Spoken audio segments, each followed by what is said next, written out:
we are finding our ways and means to somehow survive the kind of consumer perception that prevails all across the board, all across the globe, and find a niche for bamboo as a contemporary material. And in this regard, we have done our little effort, and that I would like to share with you. Uh, and I would like to discuss more and hope that there are more questions among the audience which I can address specifically in the later half of my presentation. And I would like to pace my presentation that way as well. So it benefits because what I want to tell is something uh, which is never ending. We can talk over long, but because my audience is supposed to be architects and engineers through this presentation, I hope they have many questions, and if I could address 5 or 10 of them also in this session, then maybe those are the most valuable 5 10 questions which will definitely help ignite the minds of architects and engineers to take this material forward to the contemporary users. So, keeping myself around bamboo for building applications and its preparations, next slide, please. My journey with bamboo started with the firm company named Siddhidha Farm Services, and passion that was all around was to somehow bring that perfection in agriculture where what is required is available to people and is remunerative to everyone from the bottom of the pyramid to those at the top of the pyramid. So we provide technical, strategic and marketing support to our clients, and luckily over the last 7 8 years we have had a sufficient number of clients to carry our objective further in a remunerative way. So next slide, please. Siddhidha Farm Services was registered in 2011, and it deals basically in bamboo-based consulting, processing, and trading. Currently, we have a firm named project named the Bamboo Expert, which is based in Bamboo Technology Park, Assam. And this is a next slide, please. Bamboo Technology Park is a special purpose vehicle promoted by DIPP, Government of India, and Government of Assam, along with private players. And the main objective is to foster bamboo-based entrepreneurship. It has plots for establishing bamboo-based industries, common facility center for bamboo stick making, bamboo waste plastic composite making facility, strand woven bamboo block making facility, charcoal making facility, resin making facility, boiler, dryer, and vacuum pressure treatment plant. So since last 5 years approximately, we have been running this vacuum pressure treatment plant as a post-harvest management unit for bamboo, so that bamboo consumption can be popularized. Until date, more than 30 odd projects have used our bamboo material across the country, from states ranging from Delhi, Himachal Pradesh, Rajasthan, Gujarat to Bangalore, Bihar, Jharkhand, Uttar Pradesh, Tripura, Meghalaya, and Assam, so on and so forth. So this particular initiative or this particular project of ours led us to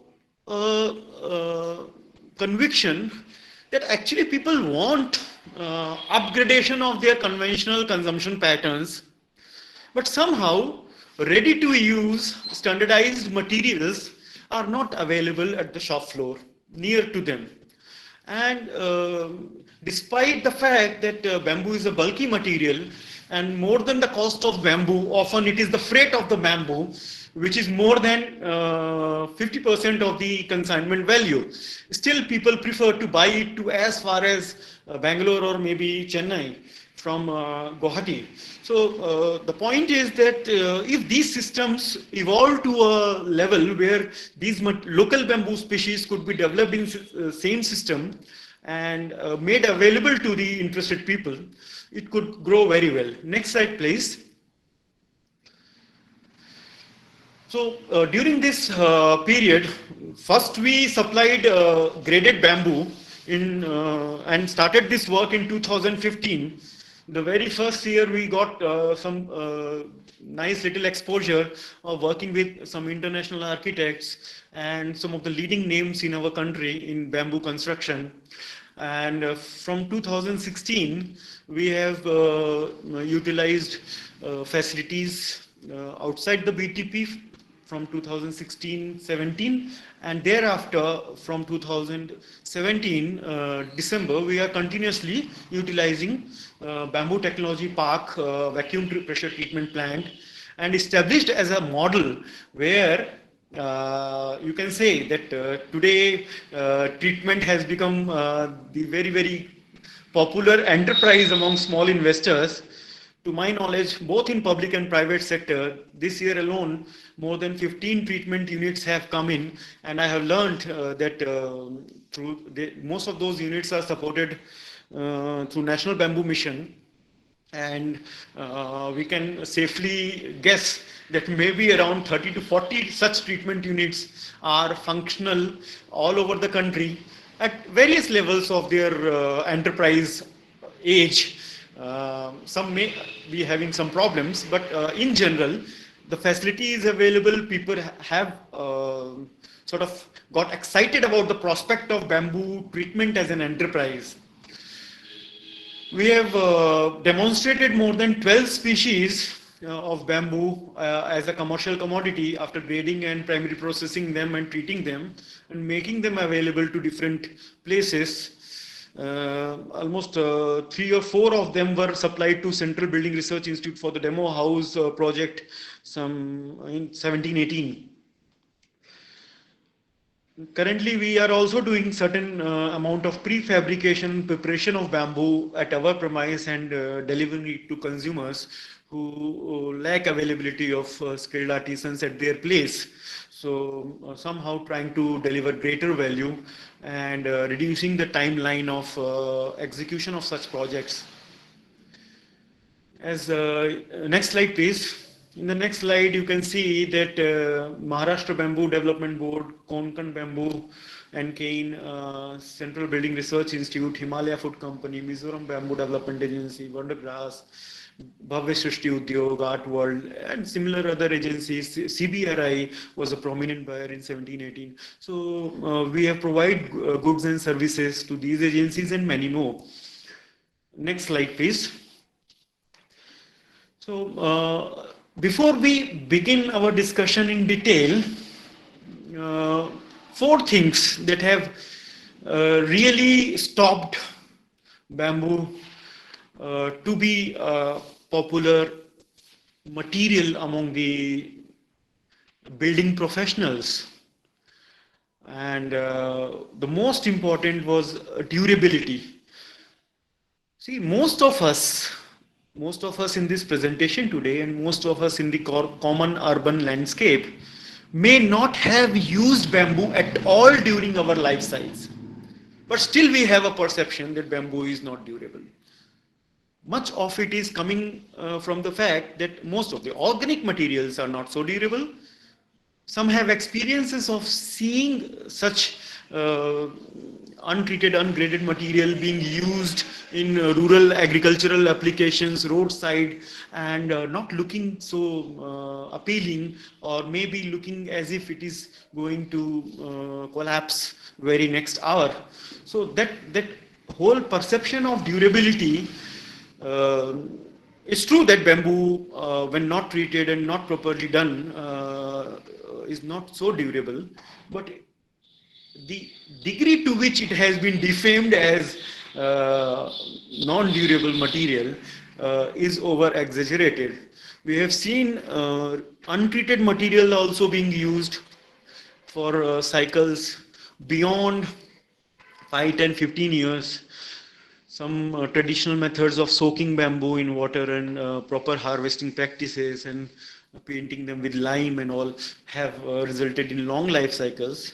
But yes, when somebody is investing into their houses, somebody is investing for a long time, and not everyone is capable of making houses time and again. and maintenance is also uh, not something which everyone likes, because nowadays we don't even want to polish our shoes every day. Everybody is looking for use and throw stuff, and looking for some service provider to do everything that they need to do themselves. So in that kind of a psyche, durability of bamboo is an issue, and it is dependent on many factors, which we can discuss in the subsequent discussion. The second point has been from the perspective of the executioner, the engineers, architects, builders, workers. They have got used to very refined materials which are morphologically or physically very defined.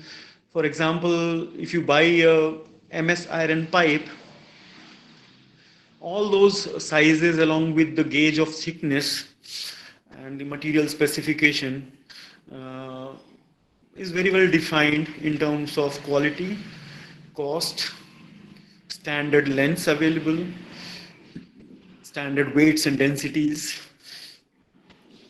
And because of that, the joineries have become very much standardized.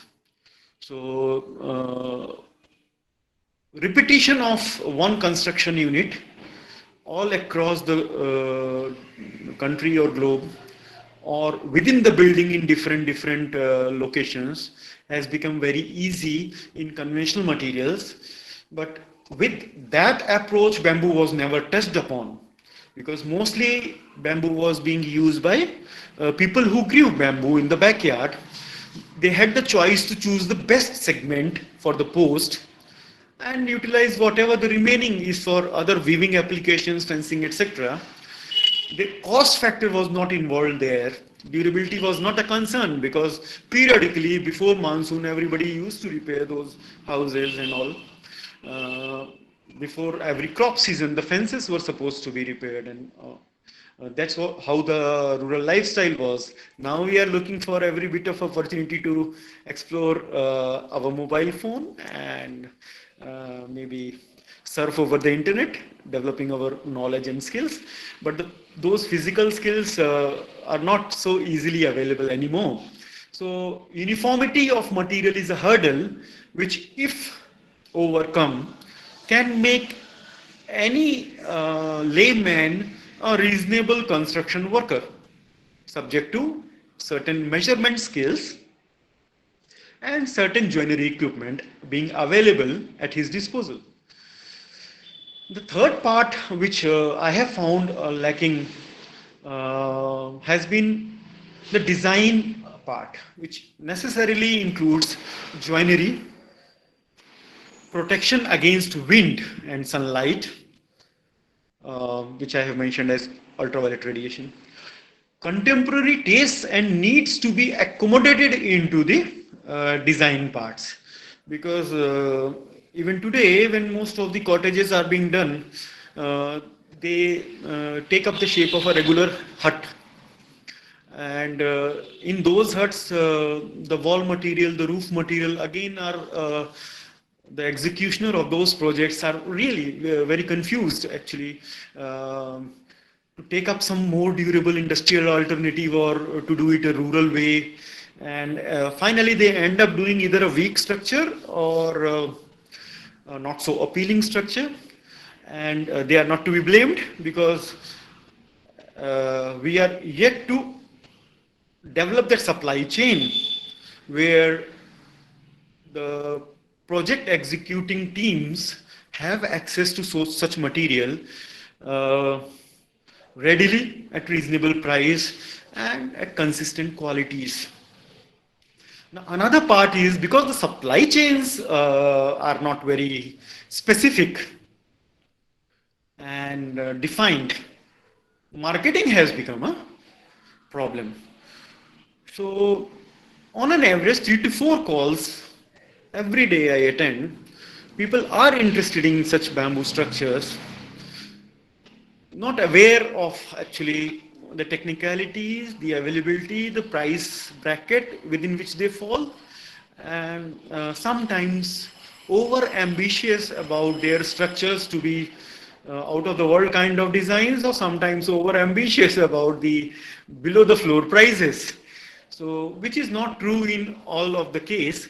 And I can surely say bamboo, with bamboo you can make structures from 100 rupees per square feet of floor area. But would you like to use that particular structure as your bedroom will be a question.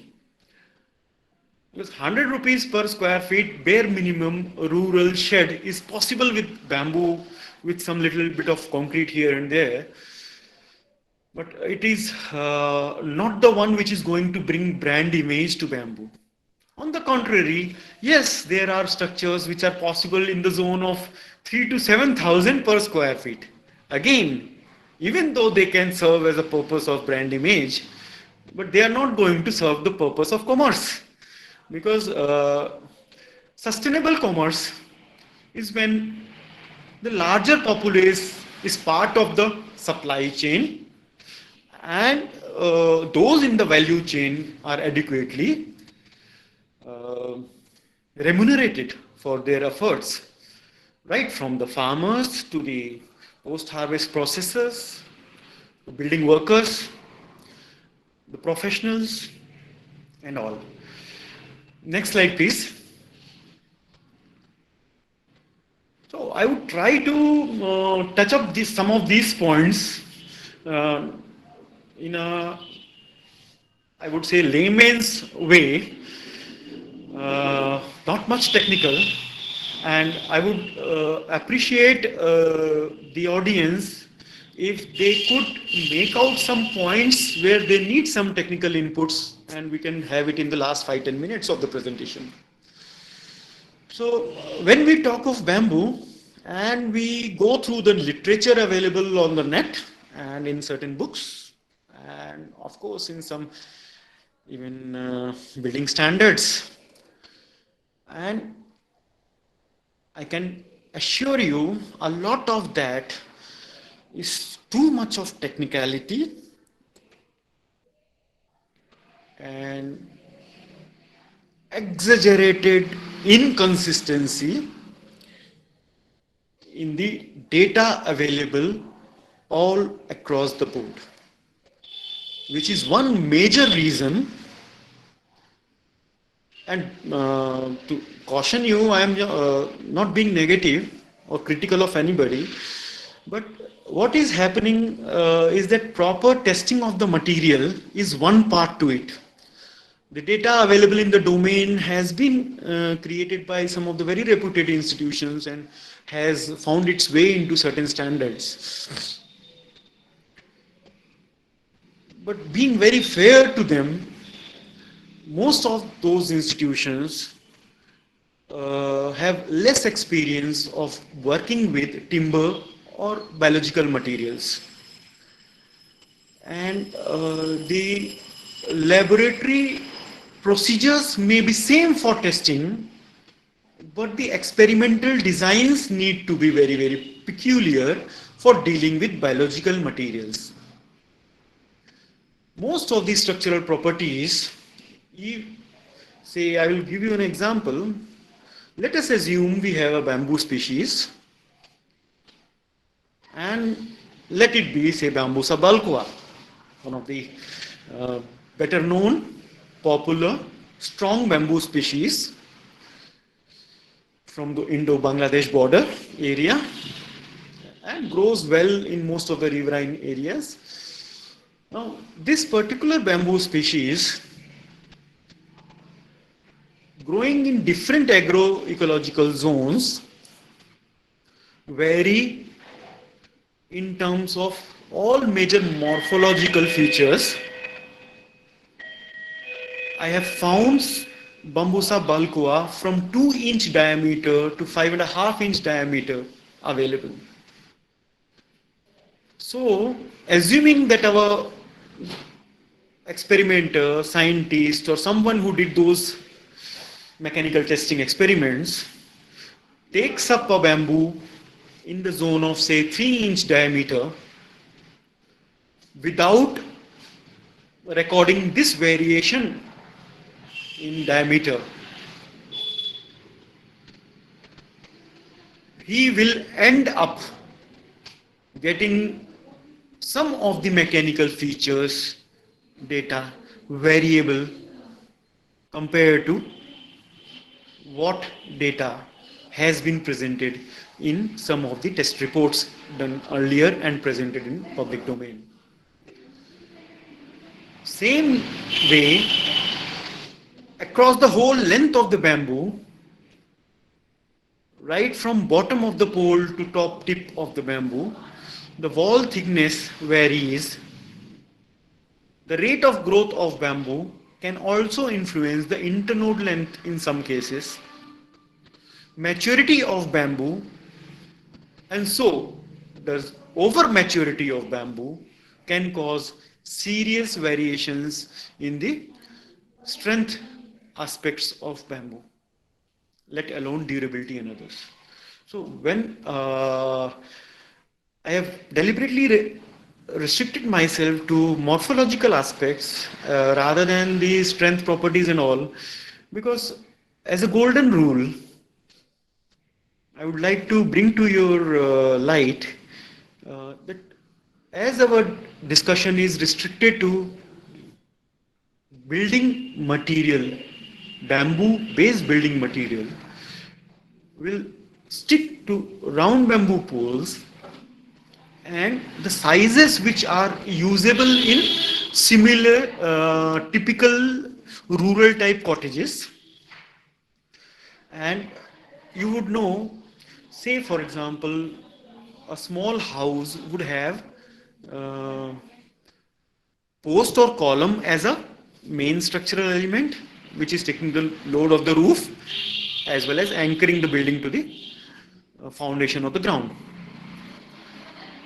And such a bamboo would require smaller lengths of greater wall thickness. But when we are choosing the type of species for this particular application, what are the morphological features that you can look into? The first and foremost golden rule would be look at the nodal spacing or the internodal length. Smaller the internodes, stronger is the pole and more suitable it is for the post works. Any post smaller than 3-inch diameter neither looks good nor is strong enough to take load of even a small roof. Yes, of course, smaller length diameter bamboos can be clubbed together and make into a bunch and utilized as a post or a vertical truss. That's always possible, but it all adds on to the cost of building such structures. So the first thing should be trying to limit your post size to 7 to 12 feet. Once you do that, you are sure to get a good wall thickness bottom portion of any bamboo species.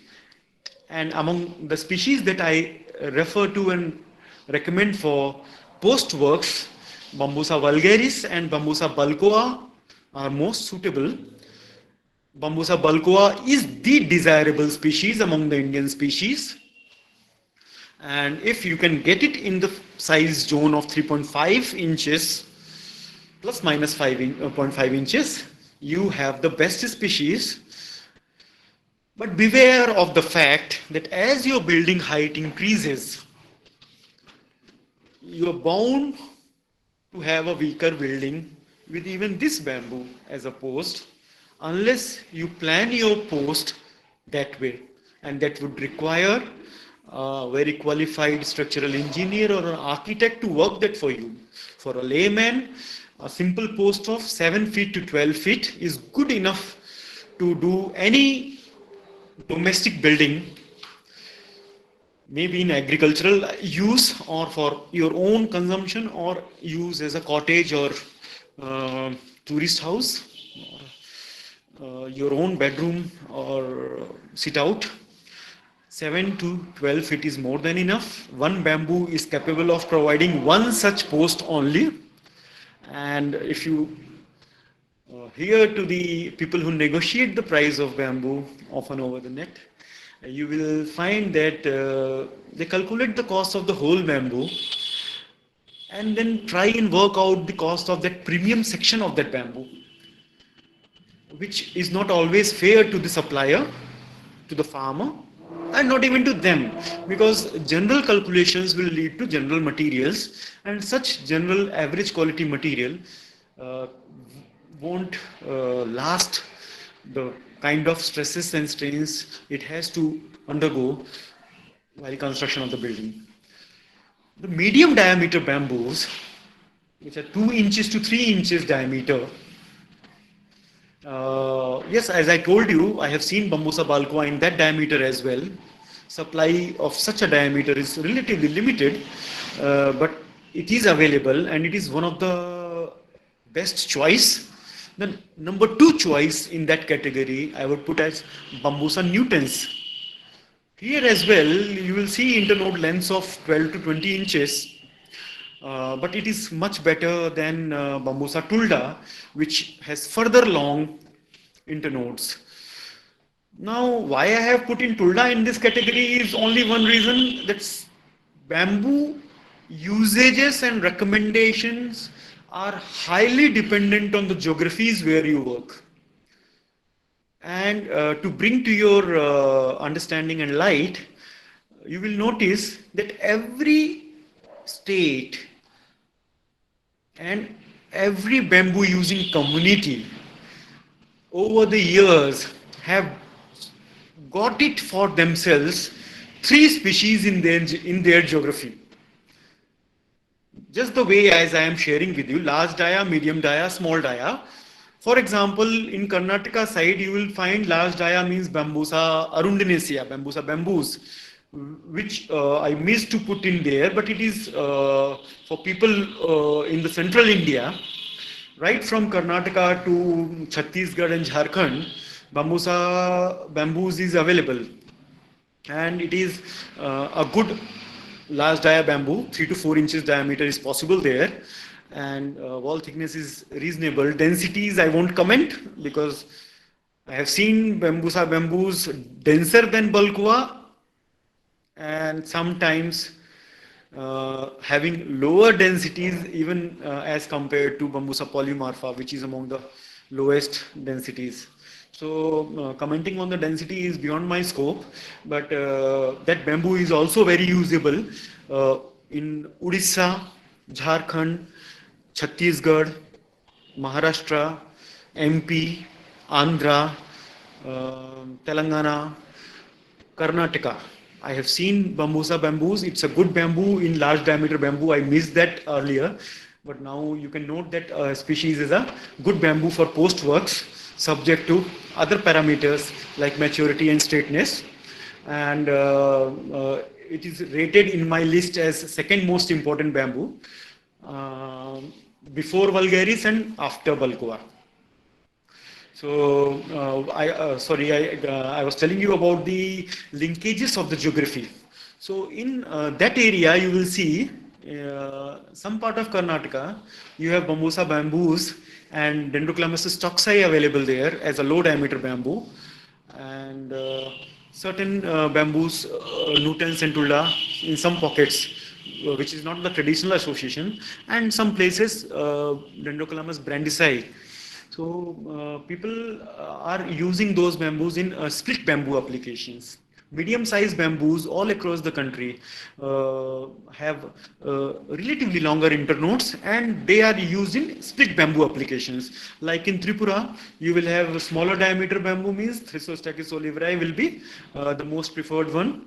Larger diameter bamboos would be Balcoa and vulgaris. I think vulgaris there is a lot more popular. Balqua is tough to harvest, but they use those two bamboos. Medium-sized bamboos, there Polymarpha and Tulda are very popular. But in some pockets where tribals prefer, Dendrocalamus longispathes also.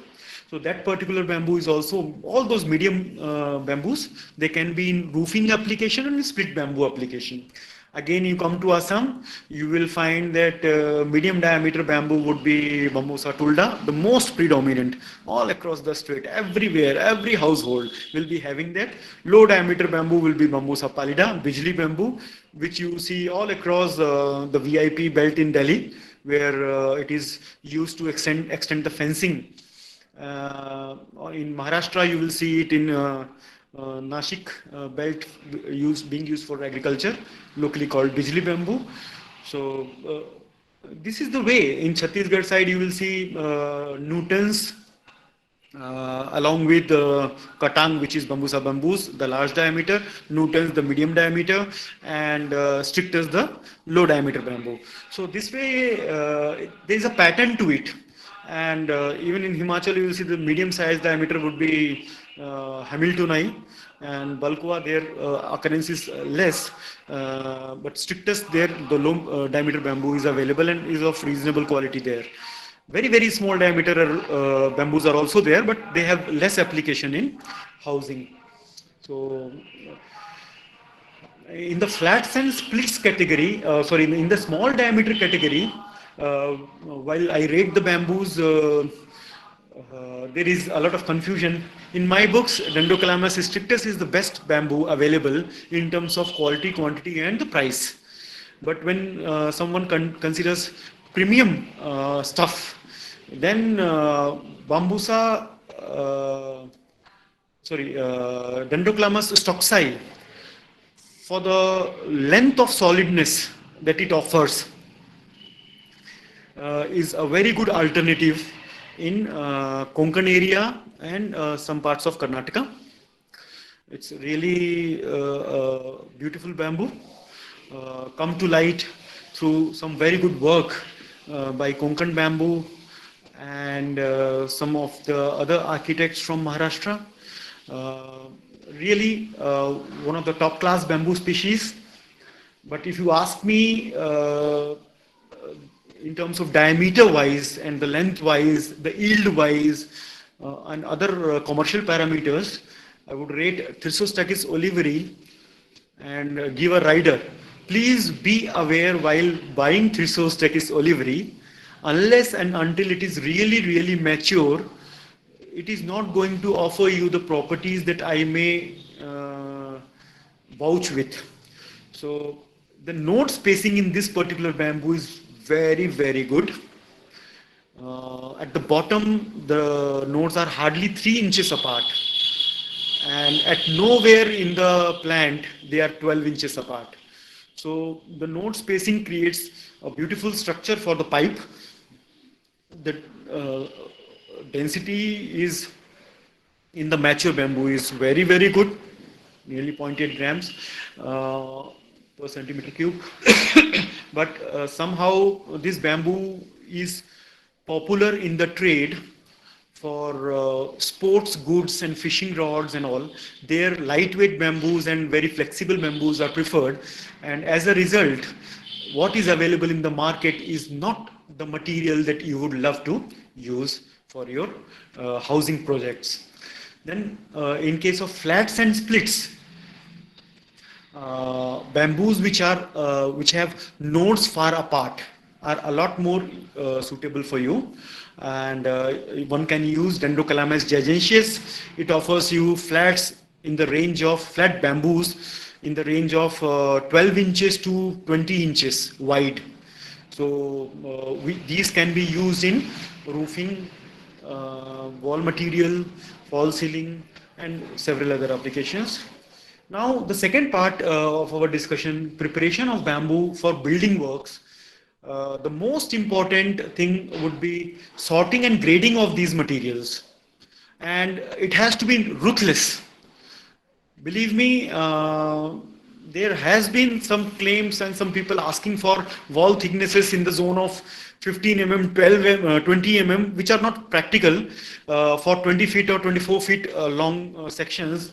But if one focuses on the length sections, you can surely get very, very good material, and that material will purely depend on how it was harvested, from where it was harvested, how well it was sorted in terms of wall thickness and diameter, how well it was graded in terms of wall thickness, and sizing according to the structural aspects. So often architects and engineers prefer a standard fixed size. We also prefer 20 feet sections for our operational ease.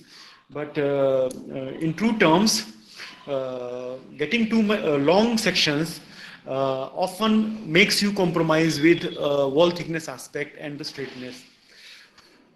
Washing and not cleaning is not regularly practiced by most of the buildings because of the aesthetics aspect of not cleaning, giving a zebra kind of a look. But not cleaning does help in cladding applications where bamboos need to be placed with each other. Treatment of pest and fungi and fireproofing definitely helps overcoming drawbacks of bamboo vis-a-vis structural material. Seasoning is one aspect where it requires time of 6 to 12 weeks in air drying, and because the materials are real big in volume, length, and diameters make it further bulky. So people are not using and adopting it, and hence a lot of cracking happens during operations. Cracking may not affect the structural strength much, but it does affect by exposing the internal side of bamboo to environmental factors. Environmental factors means rain, water, moisture, insects, pest. Everybody is trying to look inside the bamboo, and that inside of the bamboo is a lot weaker in terms of resistance and durability. So seasoning is a crucial part of it, and coating of bamboos with proper surface coats, polyurethane coats, PVC coats, and GI etc. coating can also enable increasing the life. This slide which you are looking at is Zendocalamus strictus, one of the plus clumps that I happened to see in 2015-16. We harvested few thousand poles from such quality. We did turned bamboo also for certain applications where clean bamboo surface is very important. After turning, it can be coated with PVC and all, and this bamboo becomes just like wood. Minimum engineering and maximum aesthetics can be obtained with minimum environmental deterioration. However, in structural works, such lathing is not practical and scalable. So in structural works, that's not possible. But this particular strictus, if anybody is looking at projects in Jharkhand, Chhattisgarh, some places in MP, Maharashtra, and looking at a bulk of a material, working on designs with bunching of bamboos, this could be the cheapest and the strongest material for them, subject to availability of craftsmen who have the ability to work with bamboo on fire in the straightening and bending of bamboo. So that would be a limiting factor, but it's not a rocket science. If you have a team which has to work for say 2 to 3 years on a project, it's easy to train them in the first month itself to develop on those, and we do provide such kind of assistance. Next slide, please. Next slide. Yeah. So this is Bambusa balcoa, and finding out such straight balcoa is very difficult. So to have an assessment, we can say the bamboo which is available in trade for 85 to 90 rupees a pole, after doing such grading, sorting, treatment, becomes 400 rupees a pole, and freight included, it would be somewhere around 500 to 600 rupees a pole. If you wish to get this particular quality, even at those costs, it's an open challenge to anyone supplying any other alternative material. Till the material level, bamboo is still more than 50% cheaper than any other structural material that you can dream of with the similar structural strengths and similar weight profile.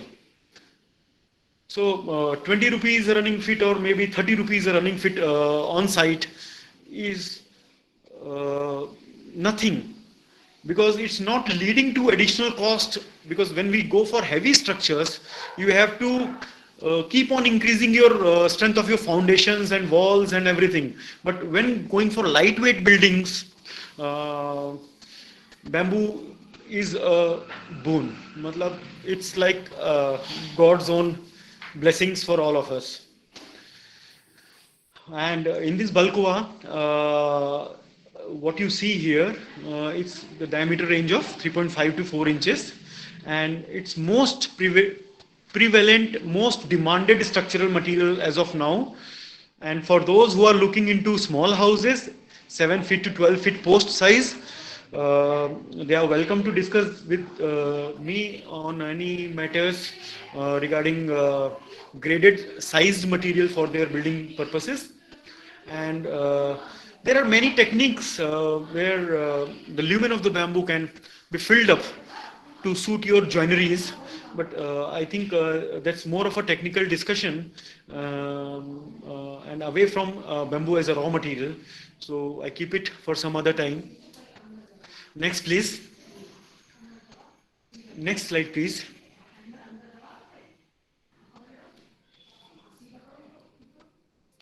Can you please bring in the next slide? Yeah. So this is another wonder bamboo. If grown and harvested at maturity, this is going to be one of the most loved bamboo in structural application, Thysostachys oliveri. Unfortunately, Tripura growers are still away from harvesting it mature because of their current market demands. Um, the prices and the demand both are very good, and people are tempted to harvest it immature. At the same time, the industry which is buying them needs it slightly immature. So if somebody can source mature bamboos of this particular variety, it is really one of the best among the low and medium diameter bamboos. The diameter in this bamboo can range from 1 inch to 2.5 inches. The most predominant diameter available is 1.75 to 2 inches. So this at these diameters, this is the best one for cladding applications, for use as purlins, for use as furnitures, and its top portions can be used as a fencing material also, some decorative fencings.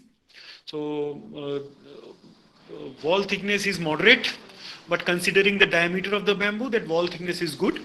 It's even at the top portions, the wall thickness can go up to 0.6 mm. Lowest would be 0.6 mm. Bottoms are nearly solid. Next slide, please. See, among the methods of application of chemicals for treatment of bamboo. Now, I think here I can put in 2 to 3 minutes on treatment. Say, one part is your bamboo. You have chosen, selected, graded, sized, fine. You prepare the bamboo by drilling holes. Bamboo is ready. Now, what the next choice that you are left with is what chemical you are supposed to use for providing pest proofing, protection against fungus, uh, and protection against fire. So these decisions, once you take, you will have to choose the method of delivering the chemical inside bamboo. So regarding pest proofing, the most common methods being used are copper chrome boron, CCB, and the boric borax chemical, boric acid and borax. The concentrations do vary, and Indian standards exist for them. From 4% to 10% solution strength, these chemicals have been used and reported to be used. Recently, one of my client has started developing a creosote oil-based treatment system where the creosote oil is being delivered. Now, method of delivery of chemical is equally important and even more important than delivering the type of chemical. Because vacuum pressure impregnation so far is the fastest, most reliable and reproducible results providing method of delivering chemicals. There are many and you will listen many, and based on your choices you will choose also many. But when you are going for a commercial project and your neck is stuck out in the hands of your clients, uh, please play safe. Please choose methods which are, it's not very costly as well in terms of the equipment and all.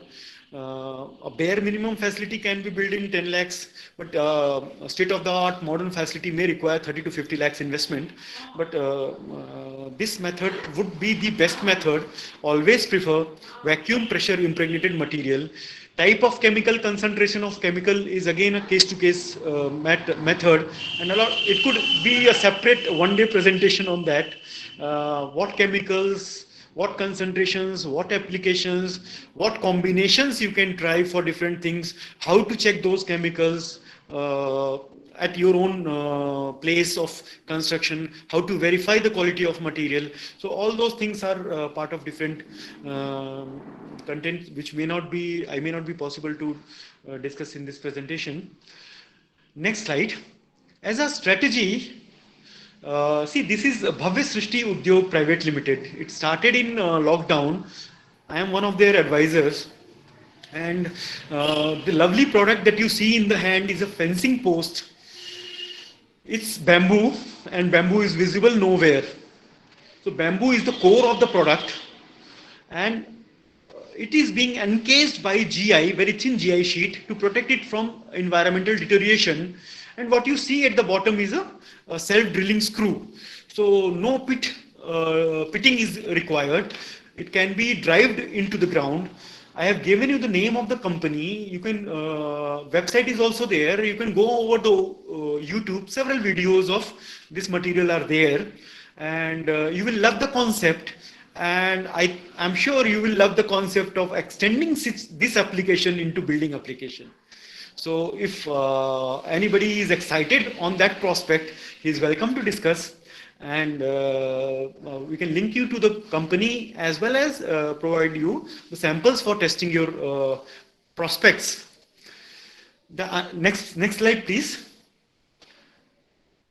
This is another product from the same company. Here bamboo is being coated. The bamboo inside the core is treated bamboo, and it is being coated with PVC, the kind of plastic that you see over electric cables. And we all know how notorious plastic is in terms of deterioration. And we all know concerned about the durability of bamboo. So it is expected what sticks were not lasting 5-7 years also can easily go beyond 20 years with such kind of a coating. And many modular applications can be developed for exhibition and all those structures, exhibition stalls and agriculture fencing applications. And small little picnic tents and all. So one has to just visualize the application. The product and technology is already handy, and the whole lockdown has gone into this development of this product, and it's all commercially available now. Next slide, please. So with this, I would like to close down my oral communication in this presentation. The whole thing is that somehow farming business must become efficient, and for that